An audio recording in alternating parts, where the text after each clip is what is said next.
अस्सलाम वालेकुम dear students. आज हमारा टॉपिक है वो है basic practice of crop production. कौन कौन से प्रैक्टिस हमें ज़रूरत लगते हैं फॉर गुड क्रॉप प्रोडक्शन या फॉर गुड क्रॉप यील्ड। अगर ज़्यादा फसल ये फसल वपदान तथ कित नीर गुड यील्ड हाई यील्ड कित नीर तमें खतर कम बेसिक प्रैक्टिस ज़रूरत लगा तम आज पर। There are certain conditions which are very important for ensuring a good crop yield. Waria conditions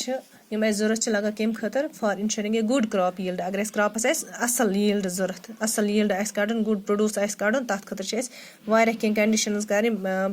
practices कर तथ मन अगर वो right kind of soil example हालस right kind of soil या good quality seeds निमो सीड्स हाई क्वालिटी हन जरूरत good quality हन या रिक्वायर्ड अमाउंट ऑफ वाटर जरूरत या प्रोटेक्शन फ्रॉम पेस्ट्स या वीड्स यह जरूरत निवन सिक्वेंशली गोडनेथ क्या कर बेसिक प्रैक्टिस नंबर फर्स्ट अगर गुड यील्ड जरूरत गोडनिक राइट काइंड ऑफ सॉइल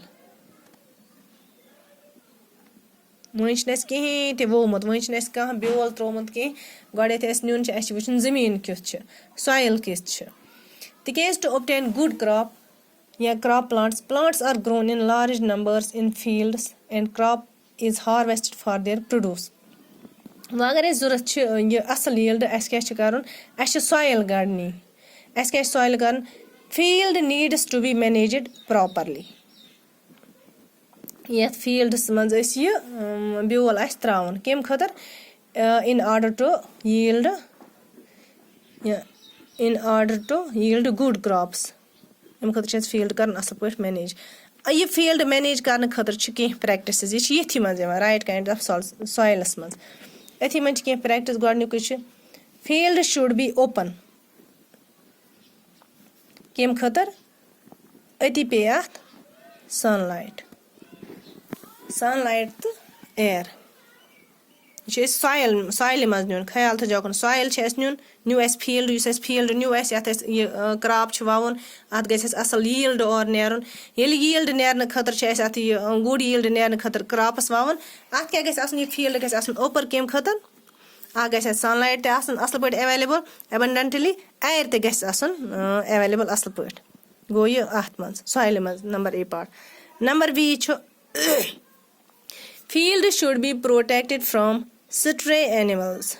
या stray cattle. अपर गस चारवायन वत कह चारवायन क्या इवन कि इंसान ते गस अपर अम फील्ड मज वत कह तिक अगर फील्ड थो ये खतर क्रॉपस खतर पत लागोस वत मज पकन या चारवाई पकनस तेल नेर अत असल यील्ड कह या यम अत चारवाई अपर पकन या इंसान पकन हम हेकन डिस्ट्रॉय कर crops. Number third Soil should be turned before sowing. यह पज जमीन तुलन केज ये टर्न करो अत फसल पत वो अत सीड्स वो तम गसन पेनिट्रेट असल पे अत मज या तमन सीड आयर ते वात young plants can penetrate it into easily या यम करन कम यम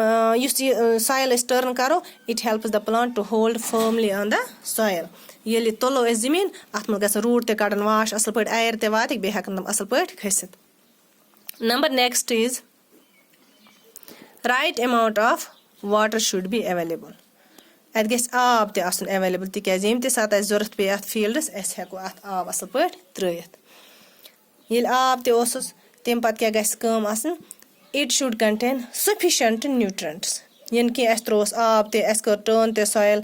एयर ते रोदस यह सनलाइट ते रोदस मगर पत अत न्यूट्रिएंट्स कहें या न्यूट्रिएंट डिफिशिएंट तेल हेक गुड यील्ड मिलित कह क्या गस आसन it should contain sufficient nutrients for the growth of plants.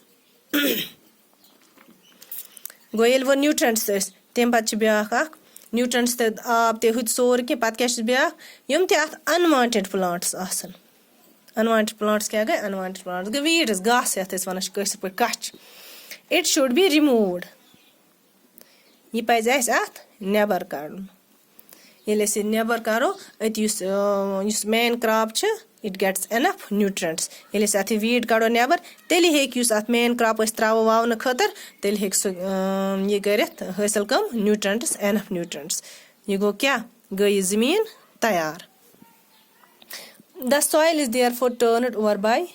few inches. ये पता वाइन असल पे थोड़ा सोन ये टर्न कम सच कर लूज करो टर्न करो जमीन कम सच वाया it is done by ploughing ploughing तह पाई कम सच या ट्रैक्टर वाया ब्रो दांद वाया आज ज्यादा ट्रैक्टर सारी तुलान या tilling for ploughing the soil various types of plows are used. ये मुख्तलिफ किस्म के plows ये पारो इस ब्रोकन टॉपिक्स में फिलहाल पुरो ते weakness कम practices यम soil येल असल आस जरूरत soil असल available आस तेली हेको इस good yield एम soil मंज कड़ित एम field मंज कड़ित